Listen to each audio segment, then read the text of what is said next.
Hello, tea cozies. It's your favorite scariest mom. Snuggle up and get comfy, 'cause we have a bedtime story coming up. Tonight, we have Hansel and Gretel by the Brothers Grimm. In a great forest dwelt a poor woodcutter with his wife and his 2 children. The boy was called Hansel and the girl Gretel.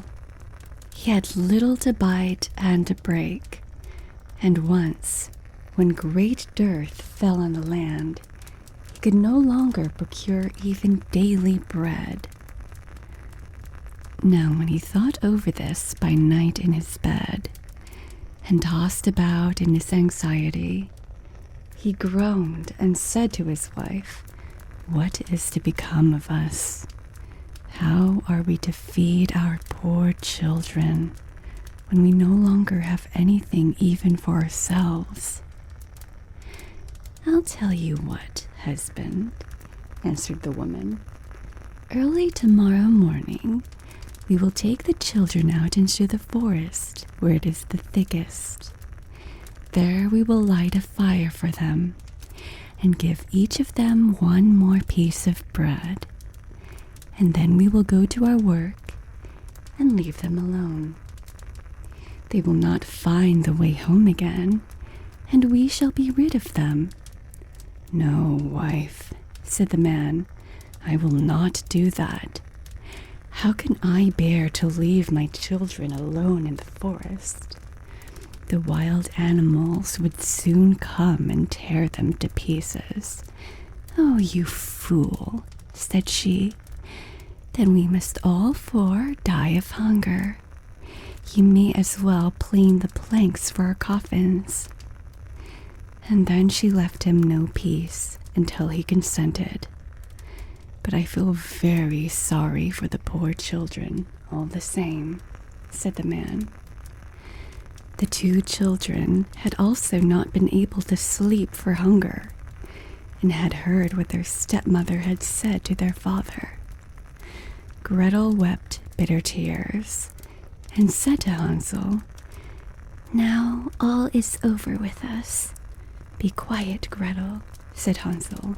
"Do not distress yourself. I will soon find a way to help us." And when the old folks had finally fallen asleep, he got up, put on his little coat, opened the door below, and crept outside. The moon shone brightly, and the white pebbles which lay in front of the house glittered like real silver pennies. Hansel stooped and stuffed the little pocket of his coat with as many as he could get in. Then he went back and said to Gretel, "Be comforted, dear little sister, and sleep in peace. God will not forsaken us."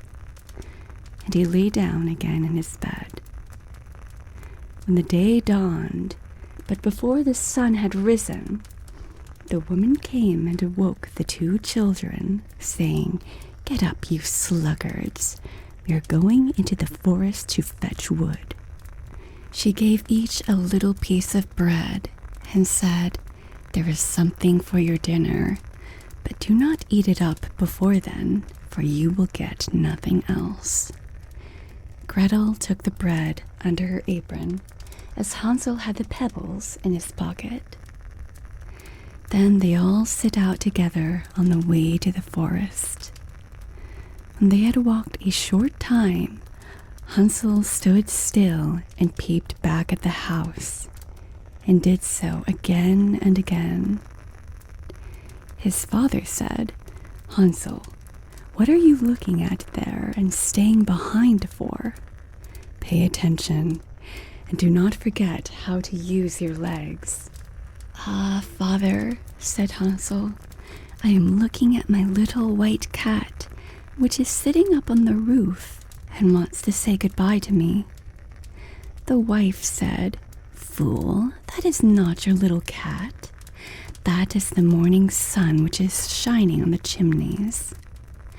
Hansel, however, had not been looking back at the cat, but had been constantly throwing one of the white pebble stones out of his pocket on the road.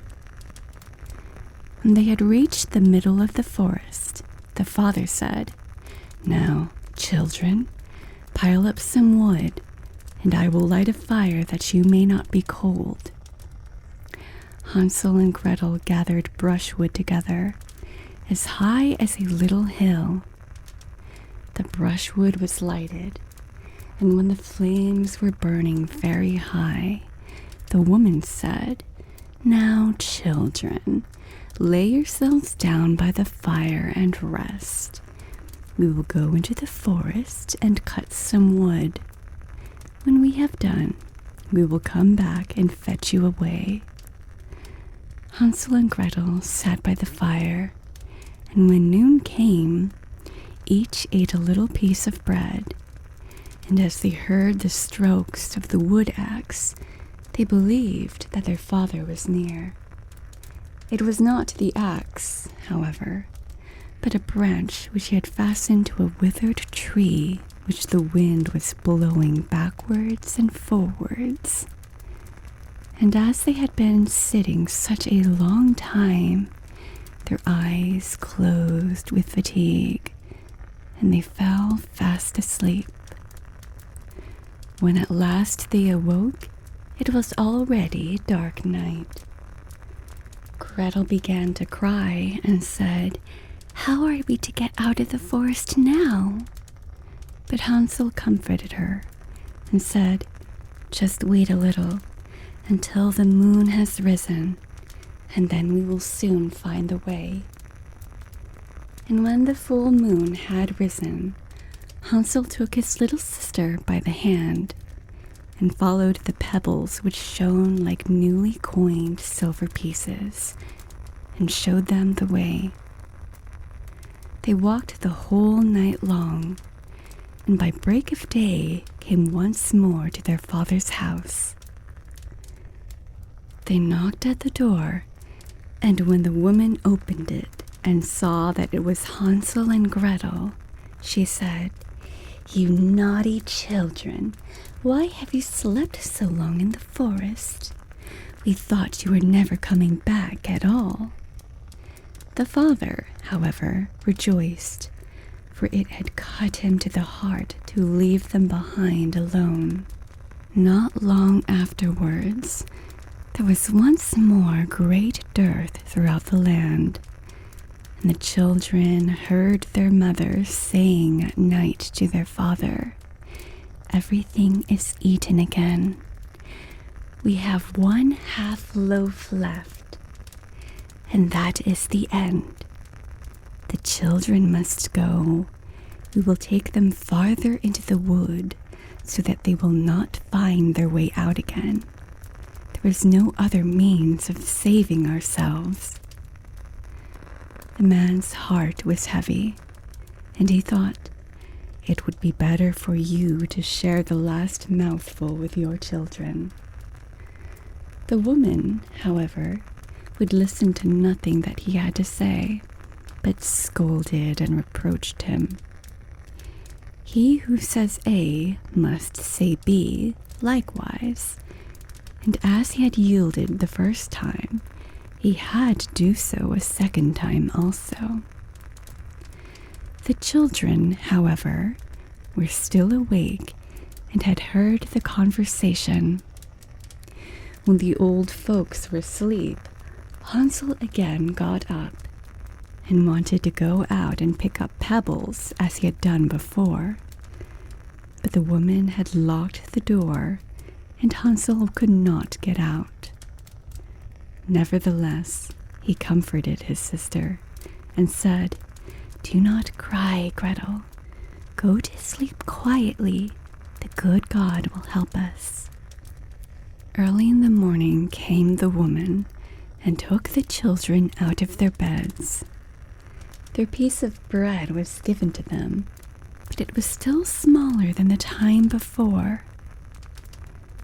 On the way into the forest, Hansel crumbled his in his pocket and often stood still and threw a morsel on the ground. "Hansel, why do you stop and look around?" said the father. "Go on."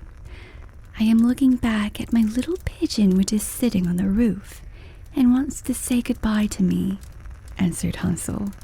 "Fool," said the woman, "that is not your little pigeon. That is the morning sun that is shining on the chimney." Hansel, however, little by little, threw all the crumbs on the path. The woman led the children still deeper into the forest, where they had never in their lives been before. Then a great fire was again made, and the mother said, "Just sit there, you children, and when you are tired you may sleep a little. We are going into the forest to cut wood. And in the evening, when we are done, we will come and fetch you away." When it was noon, Gretel shared her piece of bread with Hansel, who had scattered his by the way. Then they fell asleep, and evening passed, but no one came to the poor children. They did not awake until it was dark night, and Hansel comforted his little sister and said, "Just wait, Gretel, until the moon rises, and then we shall see the crumbs of bread which I have strewn about. They will show us the way home again."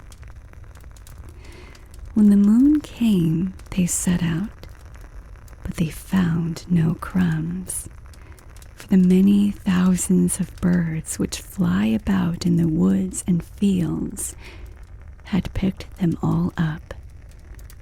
Hansel said to Gretel, "We shall soon find the way," but they did not find it. They walked the whole night, and all the next day too, from morning till evening, but they did not get out of the forest, and were very hungry, for they had nothing to eat but 2 or 3 berries which grew on the ground. And as they were so weary that their legs would carry them no longer, they lay down beneath a tree and fell asleep. It was now 3 mornings since they had left their father's house. They began to walk again, but they always came deeper into the forest, and if help did not come soon, they must die of hunger and weariness. When it was midday, they saw a beautiful snow-white bird sitting on a bough, which sang so delightfully that they stood still and listened to it. And when its song was over, it spread its wings and flew away before them, and they followed it until they reached a little house, on the roof of which it alighted.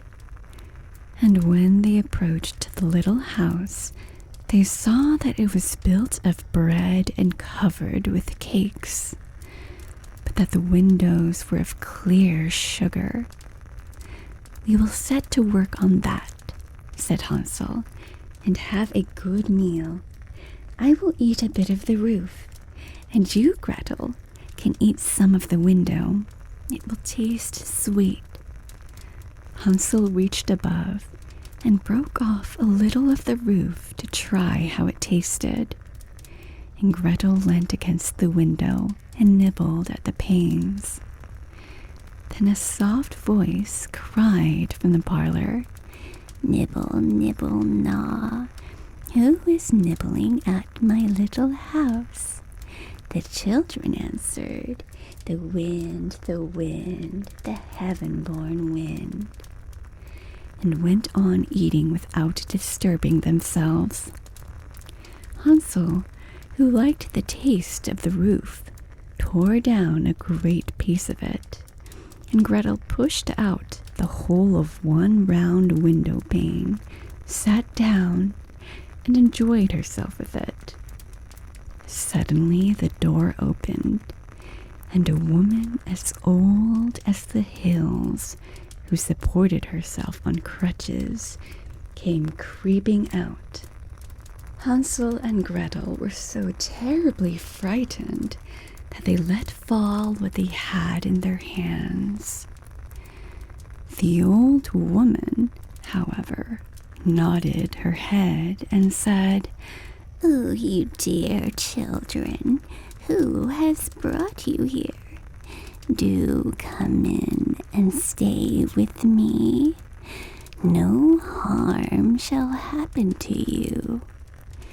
She took them both by the hand and led them into her little house. Then good food was set before them, milk and pancakes, with sugar, apples, and nuts. Afterwards, 2 pretty little beds were covered with clean white linen, and Hansel and Gretel lay down in them and thought they were in heaven. The old woman had only pretended to be so kind. She was in reality a wicked witch who lay in wait for children and had only built the little house of bread in order to entice them there. When a child fell into her power, she killed it, cooked and ate it, and that was a feast day with her. Witches have red eyes and cannot see far, but they have a keen scent like the beasts and are aware when human beings draw near. When Hansel and Gretel came into her neighborhood, she laughed with malice and said mockingly, "I have them. They shall not escape me again." Early in the morning, before the children were awake, she was already up, and when she saw both of them sleeping and looking so pretty, with their plump and rosy cheeks, she muttered to herself, "That will be a dainty mouthful." Then she seized Hansel with her shriveled hand, carried him into a little stable, and locked him in behind a grated door. Scream as he might, it would not help him. Then she went to Gretel, shook her till she awoke, and cried, "Get up, lazy thing. Fetch some water and cook something good for your brother. He is in the stable outside and is to be made fat. When he is fat, I will eat him." Gretel began to weep bitterly, but it was all in vain, for she was forced to do what the wicked witch commanded. And now the best food was cooked for poor Hansel, but Gretel got nothing but crab shells.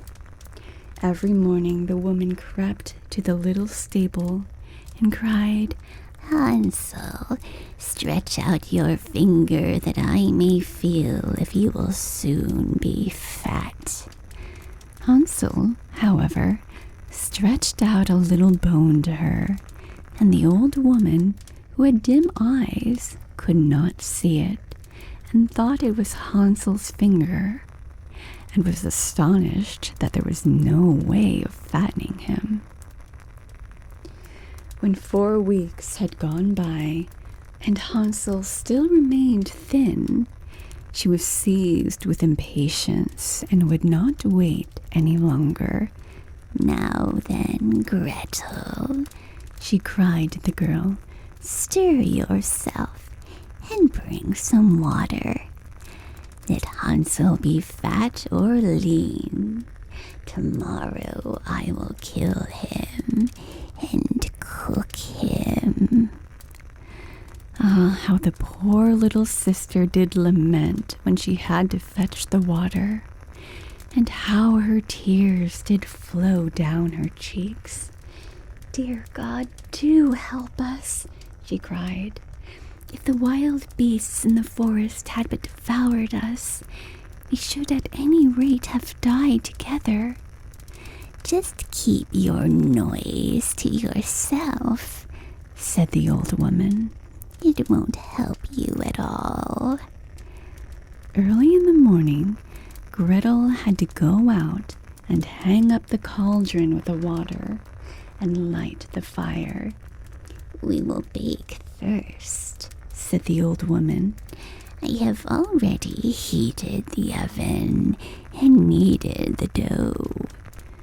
She pushed poor Gretel out to the oven, from which flames of fire were already darting. Creep in, said the witch, and see if it is properly heated, so that we can put the bread in. And once Gretel was inside, she intended to shut the oven and let her bake in it, and then she would eat her too. But Gretel saw what she had in mind and said, I do not know how I am to do it. How do I get in? Silly goose, said the old woman. The door is big enough. Just look, I can get in myself. And she crept up and thrust her head into the oven. Then Gretel gave her a push that drove her far into it and shut the iron door and fastened the bolt. Oh, then she began to howl quite terribly. But Gretel ran away, and the godless witch was miserably burnt to death. Gretel, however, ran like lightning to Hansel, opened his little stable, and cried, Hansel, we are saved. The old witch is dead. Then Hansel sprang like a bird from its cage when the door was opened.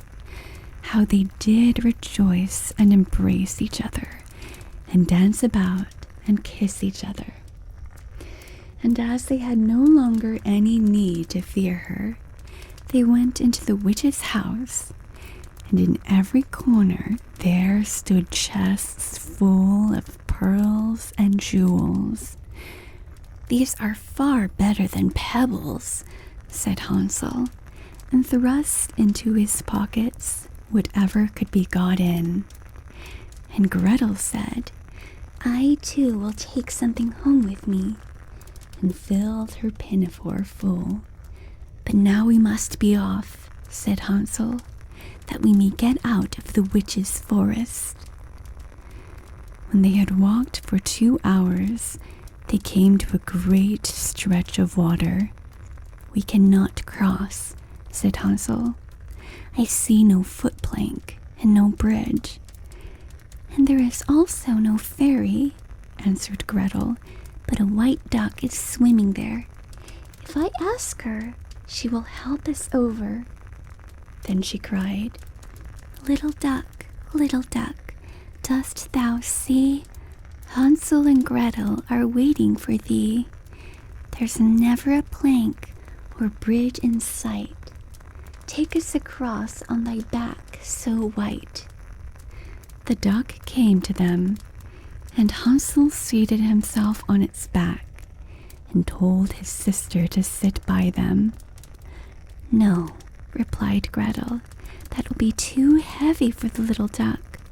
She shall take us across, one after the other. The good little duck did so, and when they were once safely across and had walked for a short time, the forest seemed to be more and more familiar to them, and at length they saw from afar their father's house. Then they began to run, rushed into the parlor, and threw themselves round their father's neck. The man had not known one happy hour since he had left the children in the forest. The woman, however, was dead. Gretel emptied her pinafore until pearls and precious stones ran about the room, and Hansel threw one handful after another out of his pocket to add to them.